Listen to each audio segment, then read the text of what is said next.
Jhansi NICU ward अग्निकांड पर अब कई सवाल उठ रहे हैं। क्या प्रशासन की लापरवाही से इतने बच्चों की जान चली गई है? ये बहुत बड़ा सवाल है। ये हम पहले बता चुके हैं। तो ये अगला हम आपको ग्राफिक्स जो बता रहे हैं वो इस बात को लेकर कि आखिर झांसी मेडिकल कॉलेज में आग लगी कैसे, इसकी पूरी इनसाइड स्टोरी जानिए। मेडिकल कॉलेज के एनआईसीयू वार्ड की 2 यूनिट्स हैं। एक यूनिट अंदर है तो दूसरी यूनिट बाहर की तरफ है। अंदर की तरफ एनआईसीयू क्रिटिकल केयर यूनिट है। एनआईसीयू के अंदर वाली यूनिट में आग लगी है। यही सबसे ज्यादा बच्चों की मौत हुई। एनआईसीयू वार्ड में धुआं निकलता हुआ देखा गया था। अस्पताल के कर्मचारी शिशु वार्ड की तरफ भाग निकले।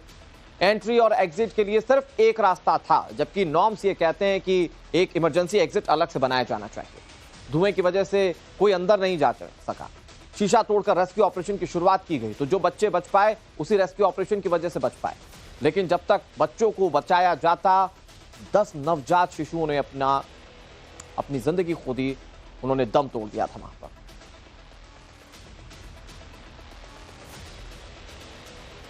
और इस खबर पर ज्यादा जानकारी के साथ हमारे सहयोगी विनोद मिश्रा जुड़ गए हैं। विनोद मिश्रा झांसी में ही मौजूद हैं, उस अस्पताल में जहां पर ये पूरा घटनाक्रम सामने आया। विनोद, कहा जा रहा है कि अब प्रशासनिक स्तर पर बड़ी टीम पहुंच गई है जांच के लिए। वो जांच करेगी और सारी बातें, हो सकता है कि उसके बाद साफ हो जाए, दोषियों को कड़ी सजा भी मिल जाए। लेकिन एक बहुत बड़ा सवाल फिर से अस्पताल के मेंटेनेंस और नॉर्म्स को लेकर, फायर सेफ्टी नॉर्म्स का एक बार फिर से पालन नहीं किया गया। और जब आग लगी तो फिर कितनी बड़ी घटना सामने आई, ये झांसी की तस्वीर बताती है। और देखिए, बहुत ही बड़ी और बहुत ही हृदय विदारक आप कह सकते हैं घटना है ये। और जाहिर सी बात है ये घटना के पीछे लापरवाही है। बहुत सारे ऐसे नियम हैं जिसका पालन यहाँ पे नहीं हुआ है और शायद यही इसी वजह से इतनी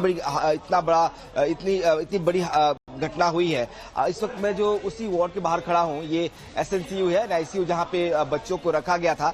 ये उसका एक गेट है ये, लेकिन गैरेज का गेट है, यहाँ से एंट्री नहीं होती है। जो एंट्री का गेट है वो अंदर है, उसको फिलहाल बंद किया गया है। कहा जा रहा कि एक ही गेट जो था वो एंट्री और एग्जिट के लिए था। उसमें पहले जो एनआईसीयू था उसके अलावा 2 एनआईसीयू बैक टू बैक थे। ये पिछले एनआईसीयू का पिछला हिस्सा है और आपको दिखाया कि यहाँ पे जो आप अभी देख रहे हैं ग्रिल, यहाँ से तोड़कर जो है हटाया गया। उसके बाद से यहीं से रेस्क्यू किया गया। जो 39 बच्चों को निकाला गया। यहाँ पे एसी के लिए जो है वो डक्ट बनाया गया था, ये देखिए, और इसको तोड़कर, इसको हटाकर यहाँ से बच्चों को जो है वो रेस्क्यू किया गया। तो यहाँ से बच्चों को निकाला गया क्योंकि जो एंट्री और एग्जिट गेट था वही था। लापरवाही की बात जो हम कह रहे थे, जो fire alarm, safety alarm system होता है वो भी नहीं बजा था। इसके अलावा यहाँ पे आपको दिखाए तो यहाँ पे फायर को बुझाने के लिए जो सिलेंडर्स रखे गए हैं, कहा जा रहा है कि ये भी काम उस वक्त नहीं कर रहे थे और कुछ सिलेंडर्स बाहर से मंगाए गए। उस वक्त जो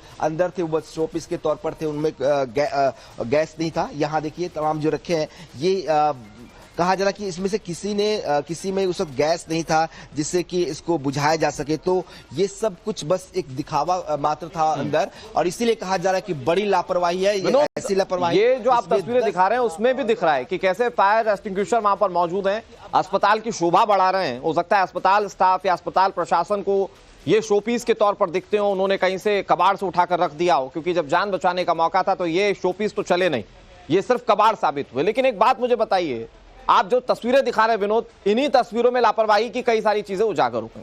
ना इमरजेंसी एग्जिट, ना फायर सेफ्टी अलार्म बजा, ना फायर एक्सटिंग्विशर चला।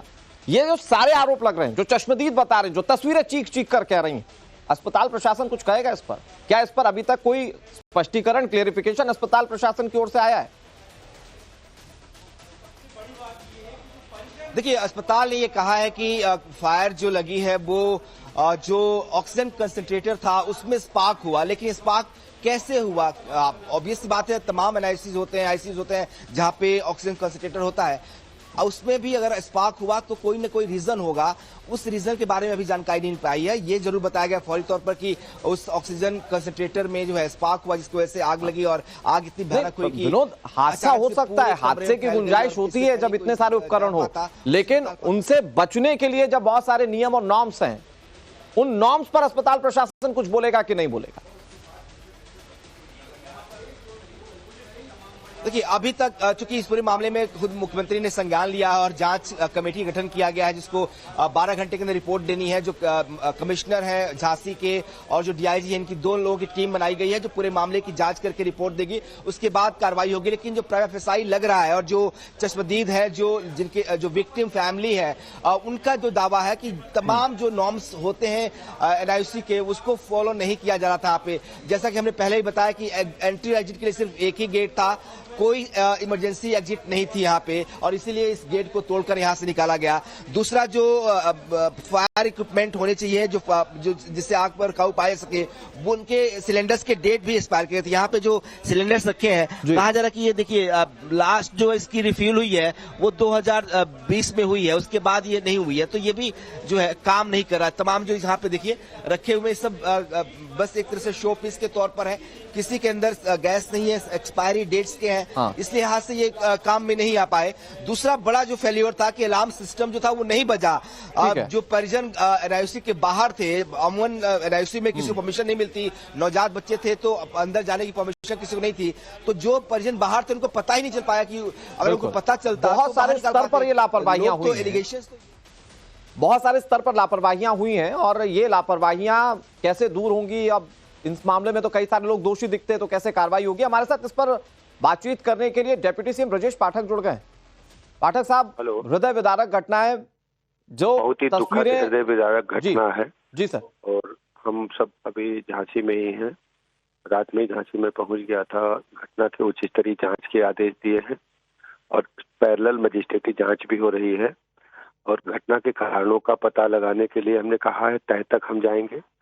ऐसी घटना क्यों हुई, कैसे हुई, पूरी तह तक जाने के बाद इसमें हम यदि किसी स्तर पर लापरवाही हुई है तो हम कड़ी कार्रवाई भी करेंगे। जी।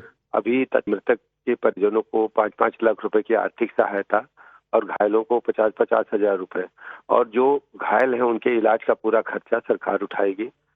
अभी 10 बच्चे आकस्मिक मृत्यु का शिकार हुए हैं, इसमें 7 बच्चों को आइडेंटिफाई कर लिया गया है, उनके परिजनों को उनकी डेड बॉडी सौंप दी गई है। 3 बच्चों का शिनाख्त की प्रक्रिया चल रही है और जैसे ही पूरी होगी हम आपको बताएं। ब्रजेश जी, आप वहां पर परिवार के साथ शोक संतप्त परिवार के साथ सबसे मिले हैं, उनके परिजनों से भी मिले हैं। जी जी जी सर, मैं एक छोटा सा सवाल पूछना चाह रहा हूं कि क्योंकि आप बहुत एक्टिव रहे, हमने ये देखा कि आप खुद सरकारी अस्पतालों में गए, कई बार आपने फटकार लगाई और उसकी तारीफें भी काफी हुई। और अगर हम इस घटना को देखें जो झांसी में हुई है, यहाँ पर अगर तस्वीरों में देखें तो फायर एक्सटिंग्विशर भी था, फायर सेफ्टी अलार्म भी था, लेकिन वो काम नहीं आया कोई भी। तो ऐसे न जाने कितने अस्पताल हैं उत्तर प्रदेश में जो इसी तरह से सिर्फ शोपीस के साथ ही इमरजेंसी चीजों को रखे हुए हैं। भैया फायर के 4 सिलेंडर खाली हुए, जो कि ऑक्सीजन के साथ फायर बहुत तेजी से फैलती है, वर्ल्ड वाइड ट्रेंड थे। हमने फरवरी माह में फायर सेफ्टी ऑडिट करा रखा है और जून में मॉकड्रिल भी फायर को लेकर के हुआ था। ये दुर्घटना शॉर्ट सर्किट की वजह से प्रथम दृष्टया लग रही है, फिर भी हमने घटना के उच्च स्तरीय जांच के आदेश दिए हैं।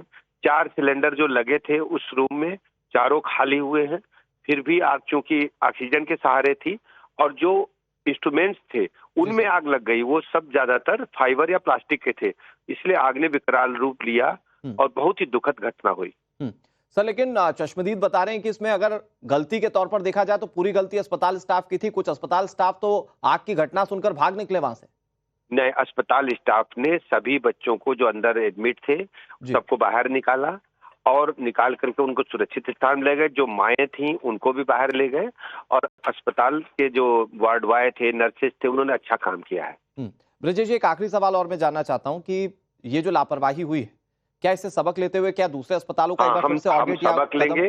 मजिस्ट्रेटी जांच और विभागीय जांच की जांच इसलिए आदेश दिए कि जिससे हम तह तक जाएं और पुनरावृत्ति ऐसी घटनाओं की न हो, इसलिए हमने जांच के आदेश दिए। सर, उम्मीद नहीं, भरोसा है कि आप ये करेंगे और हम जी सर पूरे मन से लगे हैं, इसको हम ठीक करेंगे भैया। जी सर, अब आगे भी आपसे बातचीत होती रहेगी। ये बहुत हृदय विदारक घटना, और हमारे साथ उत्तर प्रदेश के उप मुख्यमंत्री ब्रजेश पाठक जी जुड़े हुए थे, जो बता रहे हैं कि वो खुद वहां पर मौजूद हैं, परिवार से बातचीत की, घटना की तह तक जांच होने की बात वो कह रहे हैं। लेकिन जो लापरवाही हुई है, जिस स्तर पर लापरवाही हुई है, इसमें कार्रवाई बड़े पैमाने पर होने की जरूरत है। एक और चीज, सवाल इस बात के साथ कि कितने अस्पताल ऐसे हैं जहां पर सेफ्टी नॉर्म्स वाली चीजें सिर्फ शोपीस बनकर खड़ी हैं। झांसी के